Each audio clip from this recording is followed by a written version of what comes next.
Bonsoir et bienvenue à toutes et à tous. Les titres du journal. La communauté internationale célèbre ce 18 avril la journée mondiale des sites et monuments, des lieux chargés d'histoire au Bénin, à découvrir dans cette édition. Promotion et protection des droits de l'homme, le Bénin est accrédité à l'international. Isidore Clément Kakpochichi, président de la Commission béninoise des droits de l'homme, nous en parle davantage dans ce journal. Et puis les chrétiens du monde ont célébré ce dimanche la fête de Pâques qui marque la résurrection du Christ. Ambiance dans quelques églises à Cotonou, dans Pau.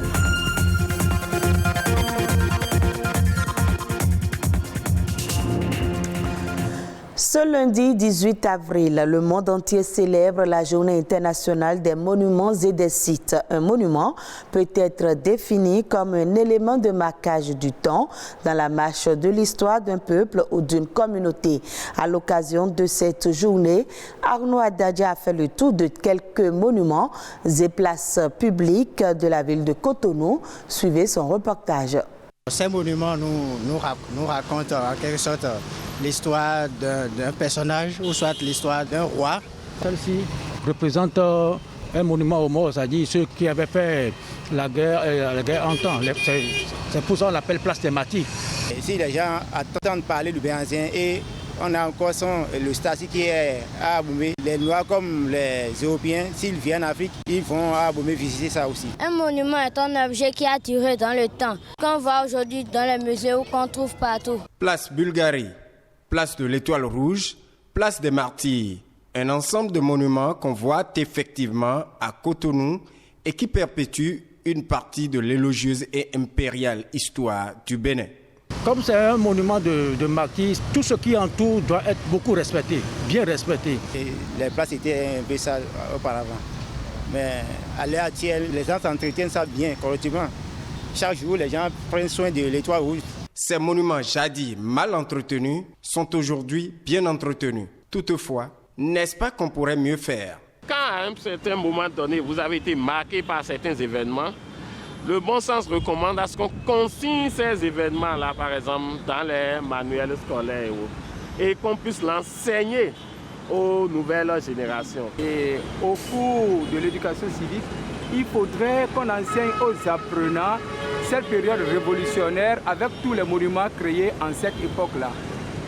De deux, il faudrait également organiser des classes découvertes, c'est-à-dire faire promener les apprenants à travers ces monuments-là et leur dire pourquoi cela a été créé et comment est-ce qu'il faut entretenir ces endroits-là aussi, il faut le leur enseigner.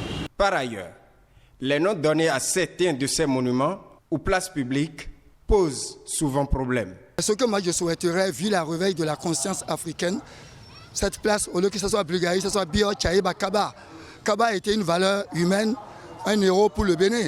Ou que ce soit Biodjera, ou que ce soit Béanzin, au carrefour de Bulgarie.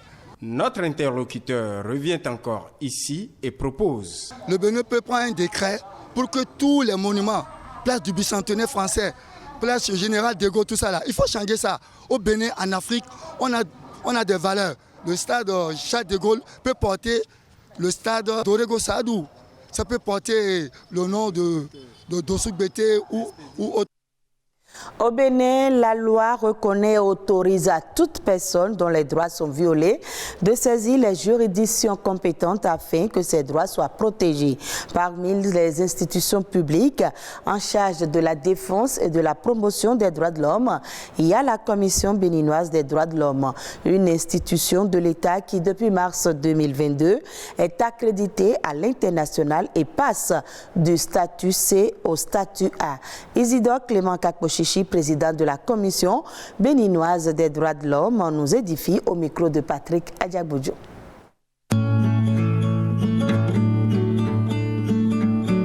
La Commission béninoise des droits de l'homme au niveau international, que ce soit au niveau régional, au niveau de la Cour africaine, de la Commission africaine, a désormais son mot à dire. Et je vous annonce que depuis notre accréditation, nous sommes désormais éligibles pour siéger au sein de toutes les instances de promotion et de protection des droits de l'homme, que ce soit les réseaux, que ce soit au niveau du système international. Et parce que notre pays vient de prendre la présidence de l'espace UEMOA, de facto, le président de la Commission béninoise des droits de l'homme vient de prendre la présidence du réseau des institutions nationales des droits de l'homme de l'espace UEMOA, 8 pays, 5 accrédités au statut A. Je fais partie de ceux qui pensent que la maxime selon laquelle nul n'est censé ignorer la loi n'a pas son cours au Bénin. Les populations sont analphabètes. Et donc, il faut éduquer dans toutes les langues. Enseigner la loi, mais également éduquer au civisme, à l'amour de la patrie. Parce que si les droits sont violés, c'est parce que les gens ne connaissent pas leurs devoirs vis-à-vis de leur patrie, mais réclament des droits. Et ces droits sont encore mal réclamés. Ces droits doivent être réclamés dans le respect des lois de la République. D'où la nécessité pour la Commission, qui a vu loin, en mettant en place un projet d'éducation au civisme, à la citoyenneté et aux droits humains. Il s'agit pour la Commission d'activer une citoyenneté responsable. De qui? Des jeunes en matière de citoyenneté, d'engagement citoyen, mais aussi d'engagement politique. Parce que 90% de la population carcérale, des jeunes qui se retrouvent là, certains par conviction, d'autres par ignorance, d'autres par suivisme. Il faut travailler à ce que cette population jeune du Bénin puisse comprendre que l'État veille à ses droits, mais l'État entend également à ce que chaque citoyen, dans le respect des tests, puisse véritablement répondre à ses devoirs. Il faut faire comprendre aux populations, et c'est le message que je voudrais vous laisser, que l'État a mis en place une institution nationale des droits de l'homme, qu'il finance, qu'il laisse faire son travail librement pour les écouter et pour les aider, tout simplement à avoir droit à la justice, mais également droit à la réparation, si tant est que leurs droits sont violés. Mais qu'eux aussi essayent de ne pas porter atteinte aux droits des autres. Ce dimanche, les chrétiens du monde entier étaient dans les temples et les églises pour célébrer la résurrection de Jésus-Christ. Nous vous plongeons à travers ce reportage dans l'ambiance de la célébration de la fête de Pâques.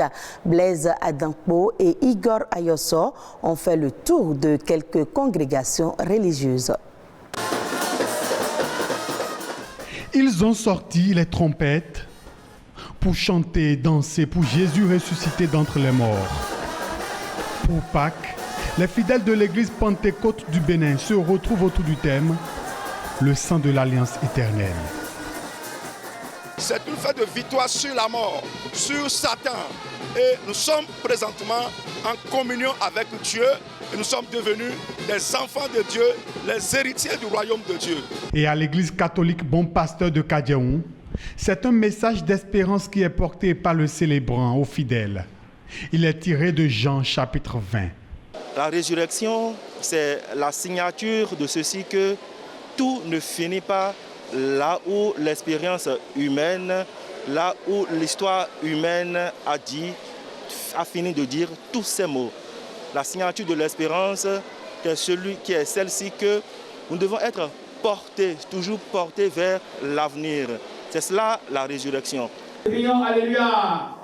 Nous sommes accueillis à la paroisse Saint-Salomon d'Akobato de l'église du christianisme céleste. Ici, l'heure est à l'adoration après la longue nuit passée au cimetière. Le message le plus important, c'est l'amour. Parce que le Christ lui-même a pris le soin de laver les pieds à ses apôtres. Donc il s'est humilié, a pris son chiffon pour pouvoir essuyer leurs pieds. Donc le message le plus important, c'est l'amour que nous devons avoir. À quelques pas d'Akobato, à la paroisse 12 apôtres de Dieu d'Agla, on fête Pâques à travers prières et louanges. Nous devons à la DJ. Mais dès que nous avons à la DJ, nous devons vivre mi temps. Donc nous devons mais L'ambiance de joie est la même au Centre international d'évangélisation Mission africaine de Kokotomé. Le prêche insiste sur le sens de la résurrection de Jésus. Jésus est venu pour sauver tout le monde. Ce n'est pas une partie du monde, mais c'est toute l'humanité. Lorsque nous reconnaissons cette œuvre-là, ce que Christ a fait pour nous à la croix, ce que Dieu a fait pour nous à travers Christ à la croix, nous devenons quoi? Enfants de Dieu. Vous voyez, et c'est très important d'être enfant de Dieu. Après la Pâque, les chrétiens vont à la rencontre de Jésus ressuscité d'entre les morts à Galilée. Suivons à présent la nation en bref qui porte aujourd'hui la signature de Ulvaeus Balogun.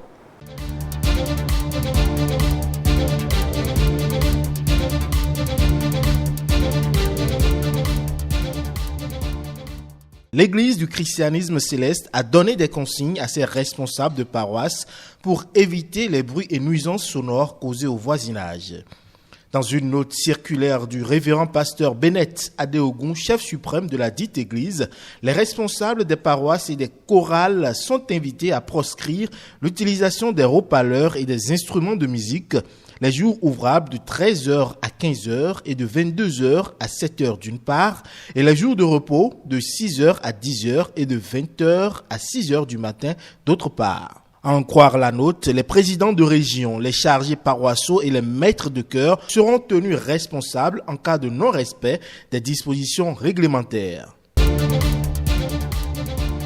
Dans le cadre de la mise en œuvre du projet d'inclusion des jeunes, le gouvernement a procédé à titre d'implémentation à la mise en stage et apprentissage de 100 jeunes bénéficiaires du dispositif Azoli pour une période de 6 mois. Il a été également procédé à la remise officielle de 85 motos, dont 10 aux agents des unités locales de promotion de l'emploi des communes du Borgou. Le projet d'inclusion des jeunes est une initiative du gouvernement soutenue par la Banque mondiale dont l'objectif est de contribuer à la réduction du sous-emploi des jeunes. Après Aplaroué, Lalo et Lokossa il y a quelques jours, la phase de généralisation du volet assurance maladie du projet ARCH se poursuit dans les communes de Kandi, Banikwara, Tchaoru et Wessé. Les populations de ces différentes communes bénéficiaires pourront se faire consulter et soigner gratuitement dans les hôpitaux partenaires de l'Agence nationale de protection sociale. Cela suivant le panier de soins défini par le gouvernement et contenant les pathologies courantes ainsi que la césarienne. À l'occasion de la cérémonie d'extension, les autorités ont rassuré les bénéficiaires des dispositions prises afin que le projet ne souffre de rien dans sa mise en œuvre, que ce soit dans les formations sanitaires que dans les centres de promotion sociale. Il faut rappeler que d'autres communes sont annoncées pour rejoindre ce volet du projet ARCH.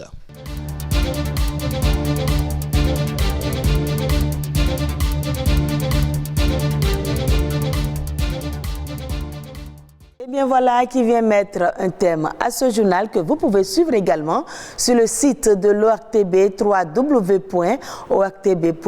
Merci de nous avoir suivis et très bonne suite des programmes de BB24.